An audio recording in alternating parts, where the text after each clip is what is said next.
자, 단톡방에서도 자주 나오는 얘기인데요. 미국 짱짱맨, 미국 천조국, 막 이렇게 얘기를 많이 나오는데, 일단 그 미국이 갖고 있는 유일한 아쉬움이 이제 에너지 자립이 안 돼 있어가지고, 그것 때문에 저희 중동에 개입을 하고 했던 게 이제 지난 미국의 역사입니다. 그래서 페트로 달러 뭐 이런 얘기를 많이 들어보셨을 거예요. 금태환을 끊었던 닉슨 쇼크 이후로 달러에 대한 믿음이 흔들릴 때 세계 원유를 이제 달러로만 거래를 하게 이끌어내서 오히려 기축통화를 갔다, 이런 얘기는 많이 들어보셨을 겁니다. 뭐 그것도 뭐 틀린 말은 아니지만, 일단 미국이라는 거대 나라가 세일 혁명이 일어나서, 여기 보시면 이제 미국의 에너지 수입입니다. 에너지 수입은 뭐 굉장했죠. 굉장했는데 이제 오일 세일 가스가 나오면서 그나마 원유는 남아 있는데 가스라든지 정유 제품들은 오히려 마이너스가 되죠. 그러니까 한마디로 수입하는 것보다 수출하는 게 더 많다는 겁니다. 지금도 원유는 수입은 하고 있는데 생산량 따지면 작년 10월부터 사우디를 제꼈습니다. 지금 미국의 생산량은 러시아가 한창 수출 많이 할 때 수출량의 2배 정도 돼요. 가스나 이런 것들을 프랑스나 이런 데서 엄청나게 수입을 하고 있고요. 일본도 늘려가고 있고, 그럴 수밖에 없는 게 러시아가 전쟁을 일으켜가지고 서유럽에서는 가스 사기가 힘들어졌으니까 그런 상황이 된 건데요. 이런 얘기는 톡방에서도 여러 번 하고 했는데, 왜 또 새삼스럽게 이 얘기를 하냐면, 우리는 지금 결국에는 달러본이잖아요. 외환보유고가 뭐 없어가지고 IMF 가서 고생했던 거, 그때 우리가 달러가 없었다는 거잖아요. 달러가 없으니까 금을 모아가지고 갑자 이거였지 않습니까? 달러는 미국 돈인데 전 세계가 이제 기축통화로 이걸 쓰다 보니까 그 나라의 신용과 관련된 것들은 이제 달러를 얼마나 갖고 있느냐, 이게 된 거고, 그리고 미국 돈이지만 미국 밖으로 달러가 많이 나오면 그 말인 즉슨 돈이 그냥 나올 리는 없으니까 미국에 수출하는 나라들이 수출을 많이 해서 달러가 미국 밖으로 많이 나왔다는 뜻이잖아요.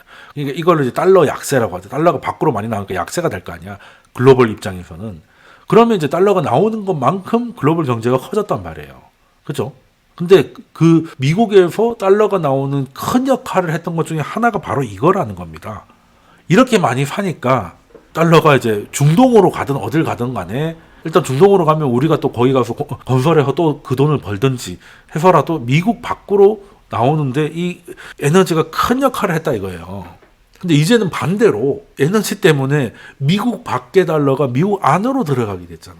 그죠? 이 말은 뭐겠습니까? 달러가 옛날보다 어느 정도 강해질 수 있는 상승 요인이 생겼다는 거죠. 이해되십니까? 그러면 미국은 부양이 되는 거지.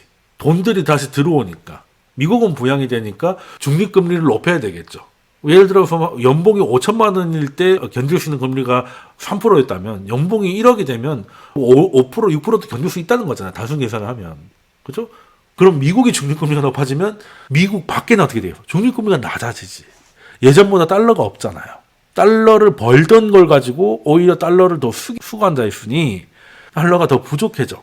환율은 하단이 약간 올라갈 가능성이 높죠. 달러가 부족해지니까. 그러면 미국 외 국가들의 중립금리는 어떻게 돼? 내려가는 거지. 예전보다 체력이 떨어질 수밖에 없는. 예전에는 3.5% 건들 수 있었다. 근데 지금은 3.25%, 3% 정도로 낮춰야 예전에 3.5하고 똑같은 효과가 나온다. 이게 좀 심해지면 미국이 내려오든가 뭔가 문제를 한번 낼 수 있는 환경이 되고 있다. 이거는 미국의 에너지 자립이 아니라 미국이 그냥 짱짱맨인 걸 떠나서, 물론 패권국으로서 이제 완전한 자립이 된 거죠.